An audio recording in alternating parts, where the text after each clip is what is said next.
আজকে আমি চলে গেছিলাম আমাদের বাঁকুড়ার গর্ব ডোকরা শিল্প। ডোকরা শিল্পর আতর ঘরে, ঠিক ধরেছো, বিকনা ডোকরা শিল্পডাঙ্গা। এই ডোকরা শিল্প কিন্তু আমাদের বাঁকুড়ার বিরাট বড় একটা ঐতিহ্য আর অহংকারও বটে।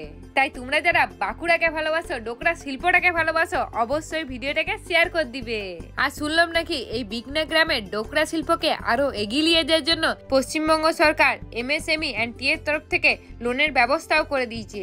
শুধু তাই নয়, বিশেষ প্রশিক্ষণের ব্যবস্থাও রয়েছে যাতে ডোকরা শিল্পীরা আরো উন্নতি করতে পারে, ডোকরা শিল্পটাকে এগিয়ে নিয়ে যেতে পারে। আচ্ছা, ডোকরা শিল্প আমাদের বাঁকুড়ার গর্ব। এই ডোকরা শিল্প এখন কেমন চলছে? দেখুন, আপনাকে বলি, ডোকরা শিল্প আগের তুলনায় এখন খুবই ভালো চলছে। হ্যাঁ। কারণ আগে যেটা আমাদের সব থেকে বড় সমস্যা ছিল, কাস্টমার এবং আমাদের টাকা পয়সা। একটা ব্যবসা করতে গেলে টাকা পয়সা দরকার। তো MSMEটা হওয়ার পর আমরা বিভিন্ন ব্রাঞ্চ থেকে, আমাদের এই পশ্চিমবঙ্গ সরকারের যতগুলো ব্রাঞ্চ আছে সেখান থেকে আমরা খুবই সহজেই লোন পেয়ে যাচ্ছি। এবং আগে যেমন আমরা শুধু লক্ষ্মীর সাজ, যেটা আমাদের পুরনো ঐতিহ্য, প্রত্যেকটা বাড়িতে বাড়িতে পাওয়া যায় বাঙালিদের, লক্ষ্মীর সাজ চলতো, সেরকম আমাদের পশ্চিমবঙ্গ সরকার থেকে বড় বড় যারা আর্টিস্ট আছে ওনারা কি করলেন, ওনাদেরকে এনে আমাদের গ্রামে 7 দিনের একটা ক্যাম্প করালেন।